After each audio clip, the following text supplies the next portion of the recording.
tomto videu si představíme, jak se zakládá Choice kampaň. Nejdřív, než si založíme tuto kampaň, je třeba si napsat nebo okopírovat váš link. Takže já si ho okopíruju. A můžeme kampaň založit. Klikneme na tlačítko kampaň.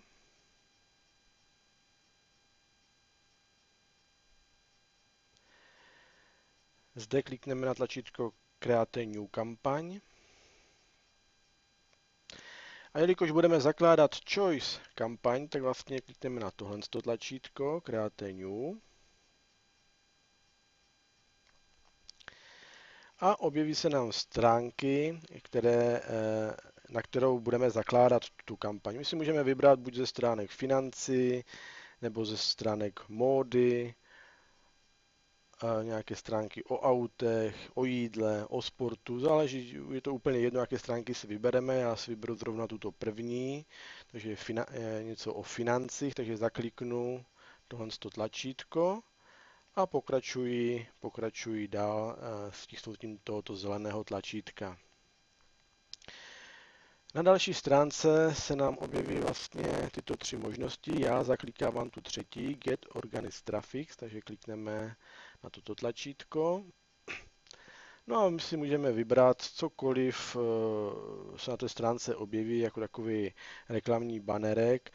Je to záleží na vás, co se vám líbí. Já si třeba vyberu tohoto oslíka, takže zaklikneme a pokračujeme dál opět stisknutím zeleného tlačítka.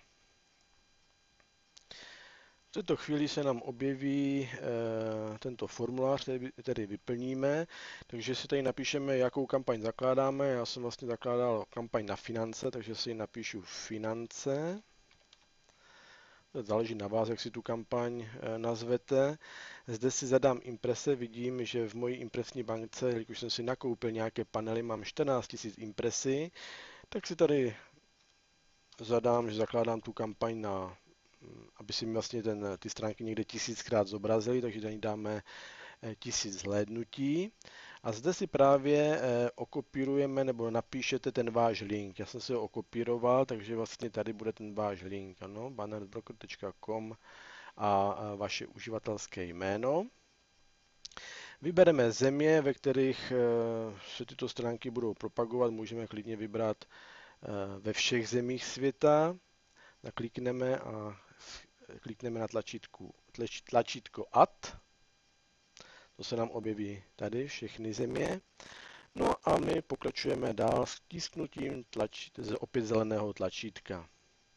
Tady vidíme Finish kampaň. V této chvíli se nám objeví, kde budeme tyto stránky propagovat. Pak, když je nebudeme nikde, tak nezaškrkáváme vůbec nic, akorát musíme zaškrknout tyto tlačítka, že vlastně akceptujeme. Všechny tyto 4 tlačítka zaškrkneme. No a když máme všechny zaškrklé, dáme Submit Form. V této chvíli je kampaň založena, můžeme se na to podívat, zkontrolovat. Opět klikneme na tlačítko Kampaň.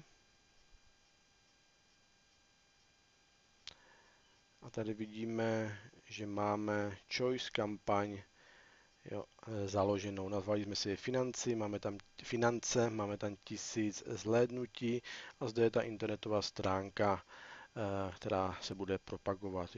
Jestli to budeme propagovat nebo ne, samozřejmě záleží na nás. To je všechno o založení Choice kampaní.